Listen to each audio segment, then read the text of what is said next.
মধ্যবিত্ত ঘরের ছেলেরা ছোটবেলা থেকেই শিখে যায় চুপ থাকা। কারণ তাদের বোঝানো হয় তোমার সমস্যা এতটাও বড় নয়, আরও অনেকের অবস্থা এর চেয়েও খারাপ। এই একটা লাইনে একটা ছেলে সারা জীবনের জন্য নিজেকে গুটিয়ে ফেলে। মধ্যবিত্ত ঘরের ছেলেরা কাঁদতে শেখে না, কারণ তারা জানে তাদের কান্না কেউ সামলাবে না। শেষমেশ তাকে একাই উঠে দাঁড়াতে হবে, তাকে একাই লড়তে হবে, তাকে একাই নিজেকে সামলাতে হবে। বাবার মুখের ক্লান্তি, মায়ের চোখের চিন্তা, সংসারের হিসাব, সে বুঝে যায় এখন থেকে তার আবেগ বিলাসিতা মাত্র। মধ্যবিত্ত ঘরের ছেলে স্বপ্ন দেখার আগে একটা প্রশ্ন করে, এই স্বপ্নটা ভাঙলে পরিবারটা ভেঙে যাবে না তো? আর এখানেই তারা ঝুঁকি নেওয়া ছেড়ে দেয়। এই প্রশ্নটাই তার সবচেয়ে বড় অভিশাপ। সে ঝুঁকি নিতে পারে না, ব্যর্থ হওয়ার দাম সে জানে, কারণ তার পেছনে কোনো সাপোর্ট নেই। সে পড়ে গেলে শুধু সে পড়ে না, পুরো বাড়িটা পড়ে, পুরো পরিবারটা পড়ে। মধ্যবিত্ত ঘরের ছেলে হাসে, কারণ সে জানে তার বিষণ্ণতা কারো দরকার নেই। সে বন্ধুদের সামনে স্ট্রং, পরিবারের সামনে সে রেসপন্সিবল, নিজের কাছে ভাঙ।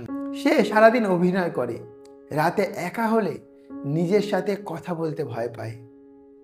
আর এটাই মধ্যবিত্ত ঘরের প্রতিটা ছেলের বাস্তবতা। মধ্যবিত্ত ঘরের ছেলেদের সবচেয়ে বড় সমস্যা টাকা না, সবচেয়ে বড় সমস্যা হলো তারা ধীরে ধীরে নিজেকে ছোট মনে করতে শুরু করে। আমার দ্বারা হবে না, এটুকুই অনেক, আমি ওই লেভেলের না। এভাবেই একটা ছেলে জীবিত থেকেও মারা যায়। শোনো, তুমি দুর্বল না, তুমি লেজি না, তুমি পিছিয়ে না, তুমি শুধু অনেক কম নিয়ে অনেক বেশি লড়েছ। ধীরে এগোনো লজ্জা না, দেরিতে জেতা হার না, নিজের জন্য বাঁচা সেলফিশ না। আর এই কথাগুলো প্রতিটা মধ্যবিত্ত ছেলের সবসময় মনে রাখা উচিত। এই ভিডিওটায় যদি তোমার বুকের ভেতরে কেঁপে ওঠে, তাহলে মনে রেখো তুমি একা না। মধ্যবিত্ত ঘরের ছেলেরা চুপচাপ লড়ে, আর একদিন চুপচাপ জিতে যায়। যদি এই ভিডিওটা তোমার গল্প বলে, কিছু লিখো না, শুধু একটা লাভ রিয়াক্ট দিয়ে যাও, আমি বুঝে নেব।